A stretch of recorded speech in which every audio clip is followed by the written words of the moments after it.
ज़िंदगी में सफलता का एक बड़ा हथियार है धैर्य, लेकिन उससे भी ज़रूरी है ये जानना कि धैर्य की सीमा कहाँ होती है। सुनाता हूँ इसकी एक बहुत ही अच्छी सी कहानी, पंचतंत्र से है, और उसके बाद करता हूँ उसके बारे में बातें। मैं प्रबुद्ध सौरभ। बातें विद प्रबुद्ध। ये कहानी पंचतंत्र से है, हालांकि मैंने थोड़ा सा इम्प्रोवाइज़ किया है इसको। कहानी ऐसे है कि एक शिकारी जंगल में शिकार करने के लिए गया हुआ है और काफ़ी देर तक वो शिकार ढूंढता है अपना, उसको कोई शिकार नहीं मिलता। धूप तेज़ है और वो तीर धनुष लेकर इधर उधर घूम रहा है। कई घंटे बीत जाते हैं और वो कोई शिकार नहीं ढूंढ पाता। तो ऐसे में वो थक जाता है तो अपने साथ लाया हुआ जो पोटली में जो थोड़ा बहुत खाना है उसका, वो खाना खाता है और एक पेड़ के नीचे वो लेट जाता है। तो वो पेड़ के नीचे जब लेटता है तो उसे नींद आ जाती है, सो जाता है वो। अब होता क्या है कि सूरज जैसे अपनी दिशा बदलता है, तो पहले तो जब वो सोया था उस समय छाँव आ रही थी उसके चेहरे पे, क्योंकि पेड़ों से छन रहा था, वो सूरज की रोशनी छन रही थी। लेकिन थोड़ी देर में जब सूरज ने अपनी दिशा बदली तो उसके चेहरे पे धूप आने लगी।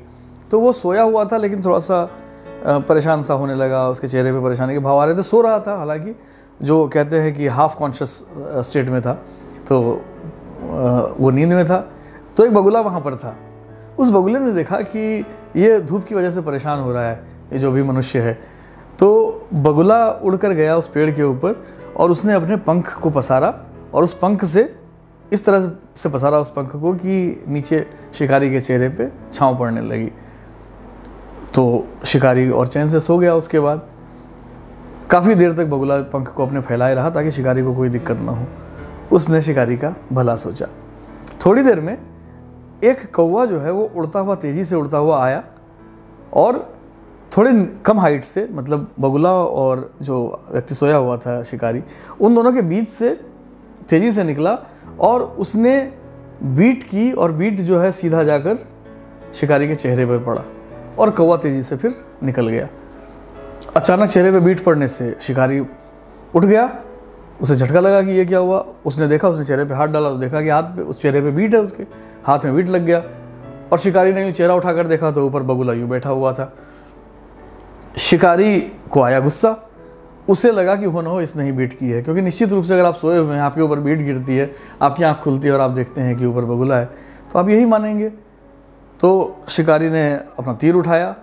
बगुले ने कहा कि नहीं, मैंने नहीं किया, कौवे ने किया है। लेकिन शिकारी उसकी बात नहीं माना और शिकारी ने अपनी प्रत्यंजा चढ़ा ली, अपने तीर को तैयार कर लिया चलाने के लिए।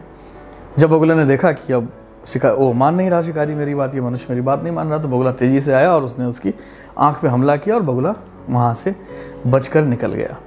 तो इसमें दो चीज़ें जो प्रमुखता से आती हैं, पहले ये आती हैं कि कई बार आपके साथ ऐसा होगा कि आप किसी के लिए अच्छा सोचें और आपके साथ बुरा हो जाए। इसको कहते हैं रक्षा में हत्या होना, कि आप, बगुले ने सोचा कि इसको छाँव दी जाए और उसके बदले में वो लगभग हत्या के कगार पर पहुंच गया था किसी तीसरे की गलती से। तीसरे ने भी, यानी कौवे ने भी हो सकता है कि जानबूझकर ऐसा ना किया हो, वो उड़ रहा था, उससे बीट आ गई हो, उसने कर दिया हो। तो कई बार बिना किसी की गलती के, बिना किसी वजह से, बिना किसी कारण के या किसी कारण से भी आपके ऊपर कोई समस्या, कोई विपत्ति, कोई परेशानी आ सकती है और उसकी तरफ से आ सकती है जिसके लिए आपने अच्छा सोचा है। ये होता है, ये सब समय का खेल है। श्री रामचंद्र जी को जंगल जाना पड़ा 14 साल के लिए, तो क्या कर सकते थे, क्या कह सकते थे? बिना उनकी तो कोई गलती नहीं थी। श्री राम जी की क्या गलती थी इसमें? तो बिना गलती के कई बार ऐसा होता है कि आप in the line of fire आ जाते हैं। तो हम पढ़ते हैं कि दो गैंगवार हो रहा है, दो गैंग के बीच में, या पुलिस और किसी चोर डकैत के बीच में, और जो आदमी जा रहा है, साधारण आदमी, उसको गोली लग जाती है। कई बार नियति ऐसी चीज़ें आपके लिए तय करती हैं जिसमें आपका कोई दोष नहीं है, बल्कि हो सकता है कि आप कुछ अच्छा सोच कर रहे हो और आपके साथ उल्टा हो जाए। तो इसके लिए भी मन से तैयार रहना है कि ऐसी चीज़ें होती हैं, इसमें फ्रस्ट्रेट नहीं होना, इसमें बिल्कुल भी परेशान नहीं होना है। तो आपको करना ये है कि आपको दो चीज़ों का ध्यान रखना है। एक तो धैर्य रखना है। बगुले ने धैर्य रखा जब तक शिकारी ने, ऐसा हुआ, शिकारी ने देखा, शिकारी ने प्रत्यंजा चढ़ाई, तब तक बगुले ने धैर्य रखा। लेकिन जब देखा कि अब तो मेरी जान पे बन आई है, तो उसने अपनी धैर्य की सीमा तोड़ी। तो मैं हमेशा ये कहता हूँ कि निजी रूप से मैं भी जहाँ तक अभी हूँ, जिस भी स्थिति तक पहुँचा हूँ, उसमें धैर्य का बहुत बड़ा हिस्सा है। और कोई भी व्यक्ति जो ऊपर तक पहुँचता है, आप देख रहे हैं फिल्म इंडस्ट्री में इतने एग्जाम्पल हैं, खिलाड़ियों में इतने एग्जाम्पल हैं, इतने साल तक स्ट्रगल करते हैं, उसके बाद अचानक इस दिन भाग्य खुलता है। तो ये धैर्य रखना बहुत ज़रूरी है। और धैर्य आपको हमेशा बचाता है इस चीज़ से कि आप फ्रस्ट्रेट ना हो, परेशान ना हो, और कहीं ना कहीं उसका पेमेंट आपको मिलता है। लेकिन धैर्य की सीमा कहाँ होनी है, ये भी जो मैंने कहानी को इम्प्रोवाइज़ किया उससे पता चलती है।